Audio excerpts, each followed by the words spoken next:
All right, 97.7 Outlaw Radio FM listeners, you already know what time it is, and right here, right now, we are actually live on the line, and we got the one and only, we got the iconic Mims right here. How are you doing this evening? Well, DJ Immortal, what up, my brother? What's good? I'm doing great, man. Best I can possibly be. I gotta say, first and foremost, Mims, before we dive into this interview quickly, I gotta say I have been a fan for many years, man. So thank you so much for just giving us a bit of your time here this evening. It's truthfully an honor. No, honestly, man, the honor's all mine. I appreciate you having me on your show, on your platform, and thank you, man. And shout to all my Canadians out there, man. It's been a minute since I've been up there, but you know, I got love for Canada in a whole. I mean, and the music scene coming out of there. So thank you. But I'm going to dive right into this interview, man, and I want to take you back to the year 2000, where you actually released the iconic 12-inch vinyl that actually contained two phenomenal singles, Love and I Made a Vow. I was wondering if you can actually tell us a bit more about this earlier record of yours. And of course, has it since been released on the internet for the newer fans to actually enjoy? Yeah, well, man, first of all, you're digging in the crate, so I appreciate that, man. That's truly the art of DJing, so I certainly appreciate it. So Love and I Made a Vow actually produced by a Canadian producer by the name of Dirty Swift. You know, I linked up with Dirty Swift because he actually used to be signed to the same production company called Silver Square Productions. And, you know, Swift was and still is a beast when it comes to production. So I got the liberty of sitting with him and working on a few records that we probably have like maybe 2 or 3 albums recorded that no one will probably ever hear. I don't even know if he still has it. And those are 2 of the records that were like, you know, just some of those records that needed to see the light of day. Some of my first releases, actually. And I gotta say as well, man, you know, I love digging in the crates and finding old gems like that, man, you know, because you never go wrong with hip-hop from the early 2000s, man. Always amazing gems. Absolutely. And also as well, while we're still on the topic of whatnot, I actually, you teamed up with KRS-One to actually release the song Love 'Em All. I was wondering, how did yourself and KRS-One originally get connected? And of course, what was it like just working with him in the studio on that particular project? Yeah, so once again, you know, shout out to Dirty Swift. He produced the record. We were working on a record in New York. The title of the record was way different than Love 'Em All. I'll just leave it at that. It was more of a strip club record at the time. And then one of his partners named Mo, which is also a friend of mine, took the record up to Universal Canada, and they heard the original version of it and was like, we love this record. We got to switch around the title a little bit, but it would be dope if we can throw an iconic Canadian rapper on it. So I actually flew up to Canada. We recorded the record, rewrote some of the record with KRS-One and the Baby Blue Sound Crew, which is actually, it was on their album. That record was produced for their album, and honestly, the rest is history. That was like kind of like my first commercial release and taste of success. Even though it was strictly a Canadian release, it was really my first taste of success as a musician. So shout out to everybody involved with that process. And I gotta say, the one thing I love the most about that story is because normally with Canadian hip-hop, especially back in those days, you know, to make it as a hip-hop artist, you really had to go to, like, New York or Detroit to really actually get noticed. But in this case, it was actually kind of reversed. You came to Canada, and then it kind of blew up. So I gotta say, I love that story, that Canada actually really gave you that first push into the music industry. Absolutely. I mean, I would be lying if I say that my roots didn't start in Canada, in Toronto in specific. And you know, just being in that atmosphere, seeing the people, honestly seeing the music scene and how people were inspired and loved the culture that came out of New York, and how much they respected it was an amazing, you know, just a discovery. And it actually helped pave me as an artist and taught me a lot about, you know, being, making sure that your music can be loved and revered internationally. But in 2001, the music video for that song actually was nominated for a Much Music Video Award. I was wondering if you can actually tell us a bit more about that nomination. And of course, what was it like just attending the 2001 MMVAs? So here's the truth. The reality is that the nomination was amazing. Obviously, during that time, 9/11 happened, and the Much Music Awards were actually canceled that year. And instead, they actually did a benefit concert, in light of the people who lost their lives. And I got to obviously perform alongside such artists like Sum 41, Nelly Furtado, obviously Choclair, and the Baby Blue Sound Crew. And even though those times are really unfortunate, once again, coming up to Canada during that time and seeing how they supported things that were happening in America at the time, obviously, a great feeling. And I gotta say as well, 2001 was such a rough year when you said like 9/11 and whatnot. I remember those smoke clouds went all the way from New York City right into my area here in Ontario, man. It was just absolutely catastrophic. Yeah, wow.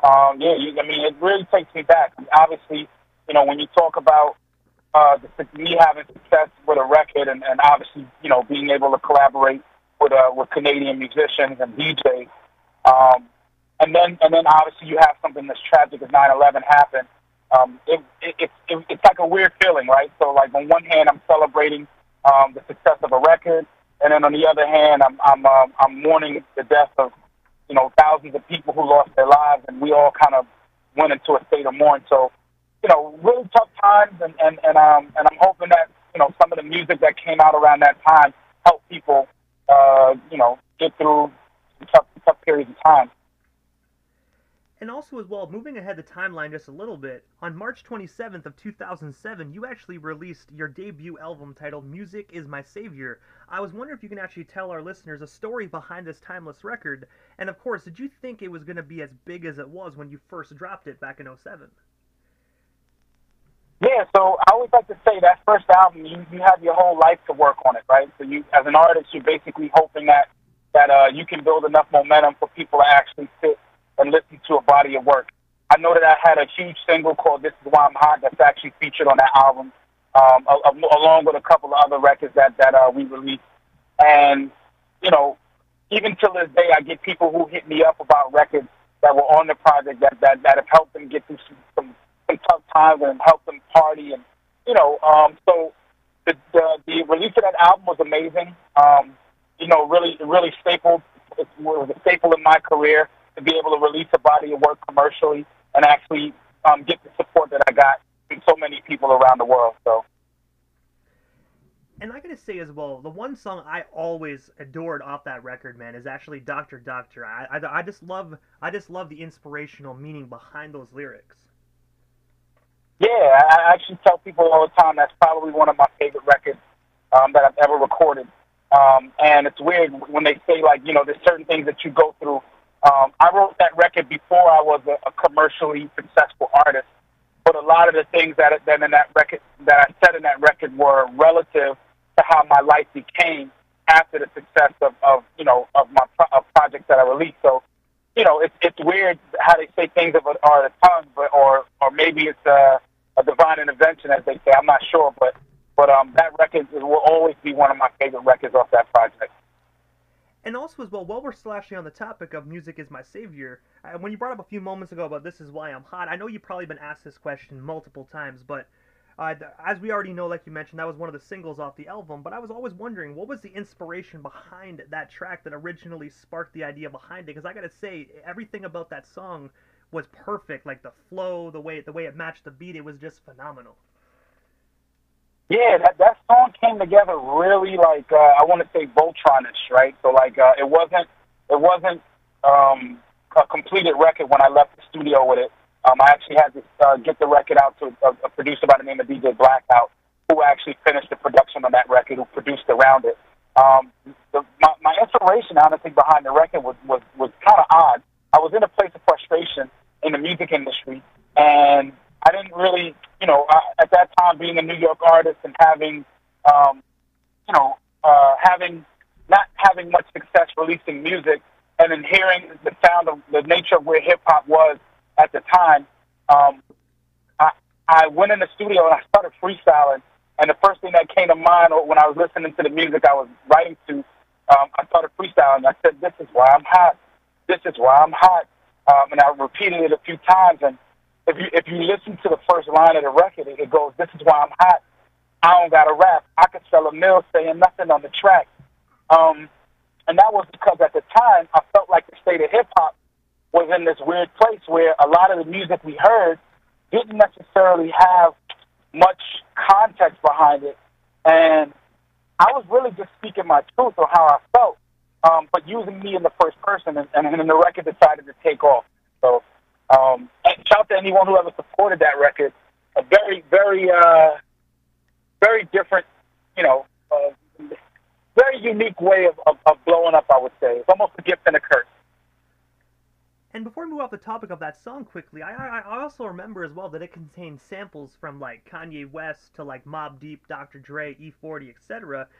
When that song dropped and after it got really, really big and was getting significant radio play, did any of those artists ever actually reach out and actually kind of give you props, being like, like, I really enjoy what you did, how you sampled my music? I don't know if anyone ever reached out. I'm sure I made a lot of people a lot of money because we obviously had to clear the record, so it cost a good amount of money to clear it. But I remember I think I bumped into Havoc at the airport once. We had like a quick combo, nothing crazy, but obviously sampling Mobb Deep Shook Ones. That's iconic, and then the Kanye West record, Jesus Walks, which is obviously all of those records are smashes within themselves. So, it was really awesome just to be able to sample all those iconic records in hip hop. And I got to give the credit for that to the producer Blackout. DJ Blackout really, really understood what the record needed, and he added those different elements in that verse, and it took off. And also as well, a few years after, on April 7th of 2009, you actually released your second and unfortunately last studio album titled Guilt. I was actually wondering, the one thing as a Mims fan I always wanted to know, do you actually have any plans to actually re-emerge within the music industry and drop a third record? I can't say that I have anything concrete as a plan. I know that I'm working really thoroughly into I'm working really thoroughly in the blockchain NFT space right now. Advising companies and doing things in that world. So I've flirted at the idea of doing releasing a project, an NFT-based project, and that's something that's still at the top of my list. But that would be more, honestly, if I do release something to that nature, it would be more for, a select few of people who've supported me. It might not be a commercial release that people may want. It may be just more of a, hey, thank you for supporting me earlier in my career. Here you go, take some music that no one will have access to. And I gotta say as well, those two first records were absolutely phenomenal in my books, man. I still got my CD copies that I bought at Music World back in the day, and that definitely takes you back when you say the word Music World. Hey, that reminds me of when they used to sell CDs in the stores, man. So absolutely, that's iconic. Music World, Best Buy, Walmart, when they actually have physical CDs. Yeah, the Walmart down here in Canada, in my area, they still have CDs, but it's like one tiny little rack. It's like a little rack cube of CDs, and it's a sad, man, because me personally, I like physical copies. I don't mind digital if I have to, but I'd much rather have the CD, being able to look at the booklet, read the credits, man. It's a nostalgia to me. Absolutely, and I think that's actually true for a lot of people, myself included. What I do know is that, especially for you as a DJ, a lot of people are, vinyl is making a comeback. So I think that that's always a good thing as well. The fact that we can actually buy vinyl and collect and still have that collective mentality. And also as well, February of 2010, you actually appeared alongside KRS-One and Redman on the song titled How to Be an MC 2010. I was wondering if you can actually tell our listeners a story about this collaboration, and of course, what was it like just being in the studio working with those two fellow hip-hop legends just like yourself? Yeah, so shout to Chris Pensett. He's actually a producer based out of New York. Really dope person. I was working on a project with him, and he actually had the record already completed. So I never got to work in the studio with KRS or Redman, but he had the record completed. And then he reached out to them and said, hey, can I get your blessings to throw Mims on this record? I've always obviously been a fan of both KRS-One and Redman, and so I was able to jump on that record, and the rest is history. And truthfully, I love that people, you know, you are probably one of the few people of a handful of people who bring this record up. But it's actually cool to see that, you know, there's probably 3 different generations of hip hop on that record. And for anyone who hasn't heard it, definitely go out there and check it out. How to Be an MC, Mims, KRS-One, Redman. And I gotta say, you guys had such phenomenal chemistry. That's what I always said to myself. Well, you guys have such phenomenal chemistry on this record. It's crazy how sometimes studio work can make it seem like all 3 of you guys are there making this record, but in reality, you guys just do your verses separately, man. I love how technology works and how you guys can just piece things together and make it just tweak it so perfectly. Yeah, I mean, obviously as an artist, you always prefer to feed off of someone's energy, but every so often, you know, the producers have those golden records in their vaults that they pull out, and it's like, okay, cool. Let me just try to make some history here. So yeah, I mean, definitely, you're gonna actually make me go listen to the record right now. Now I can't wait to actually take a listen to it again. And also, aside from the music industry, man, you actually collaborated with businessman Eric Mendelson to actually create an application called Recordgram. I was wondering if you can actually tell our listeners a bit more about this business venture, and of course, where can we actually purchase or download this particular application today? Yeah, so the Recordgram app was originally called Recordgram, but now it's actually called Creator. And the app was created with the sole purpose to give artists out there, aspiring artists, a utility tool for recording. So you basically, anyone in the world, no matter where they are, they can use their cell phone as a recording studio. I think right now we're available in the iOS store, and then I think we're working on re-releasing a version that's available for Android. But if you have an iOS device like an iPhone, you can actually download it. There's a lot of cool producers who've uploaded music on there. You can go check it out, listen to it, record music, and then share it across the social site. So you can actually even create a video for that matter. And I gotta say, it definitely sounds like such a phenomenal application, man. I gotta say, I'm definitely gonna check that out when we actually get off the airwaves as well. Thank you, Immortal. Appreciate that. And also, as well, in 2017, that phenomenal application actually won TechCrunch's startup Battlefield, actually, in New York. First and foremost, I have to say congratulations on that. But also, as well, could you actually tell us a bit more about TechCrunch and, of course, this award win? Yeah, so, I mean, as an artist, it's sometimes hard to get respected in different industries. And me venturing into technology was no different. You know, being in the room with certain people, they would only look at me as a musician and not necessarily as a person who could be innovative enough to make stuff happen. And with that TechCrunch win, you know, with my team and I, DJ Blackout, Eric Mendelson, and myself, what happened was it actually like gave me validation as a musician, and I'm able to use that validation to show that I belong in an industry that they may not have thought that I belonged in. And, you know, and it's a great feeling. And honestly, winning TechCrunch is no different than having the #1 record in my country. The feelings were just as mutual, and I'm still continuing to make strides in the technology space, and you know, having outlets like yours and being able to talk to the public and tell them what I'm involved in and what I'm doing it just helps. So that TechCrunch win means everything to me, and I'm 100% happy that it happened.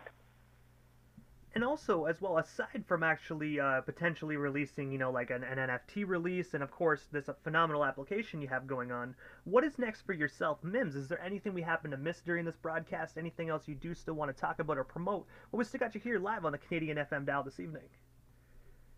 Yeah, I just want to promote from an educational standpoint, man, that anyone listening should really start paying attention to technology.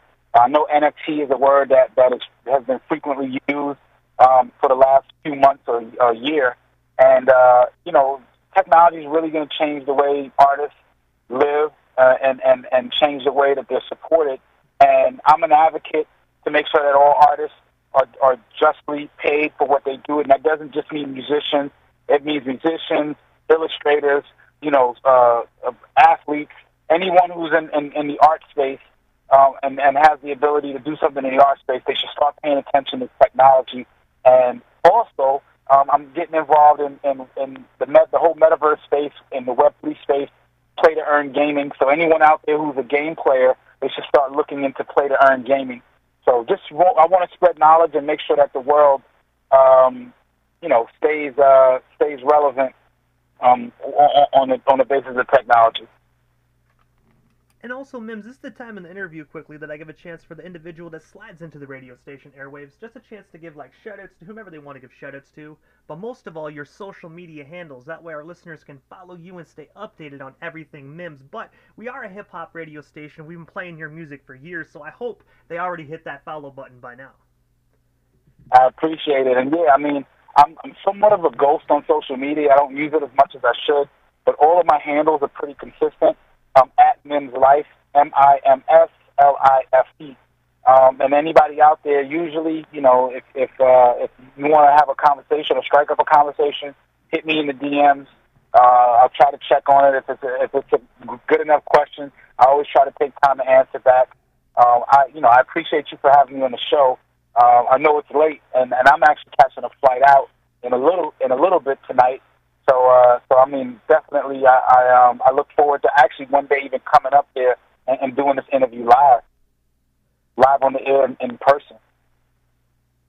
I gotta say, that is definitely an honor. We can definitely make that happen, man. Whenever you're ready, we definitely can set that up, because it truthfully would be an honor to be able to sit down and chop it up with you as well, because I know we only touch base on a sliver of your iconic career here this evening. I appreciate it, man. Thank you. Yeah, I definitely want to come back to Canada for a little bit. It's been such a while, so I would love to be up there and just embrace the culture, the Canadian culture, man, because it is where I got my career started.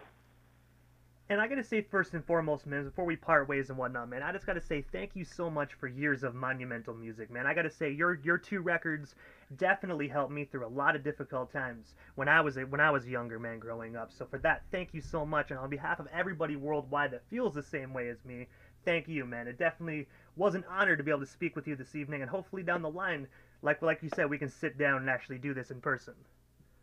Yeah, man, DJ Immortal, man, thank you very much. I appreciate you for putting me on the platform. Shout out to the Canadian people, man. I love you guys, and hopefully, once again, hopefully soon I can come up there and vibe out with everyone. Hey, most definitely. It definitely sounds like a plan, Mims. Thank you so much, man, and definitely have yourself a phenomenal flight, man, and definitely arrive safely. Thank you so much, Mims. Appreciate you.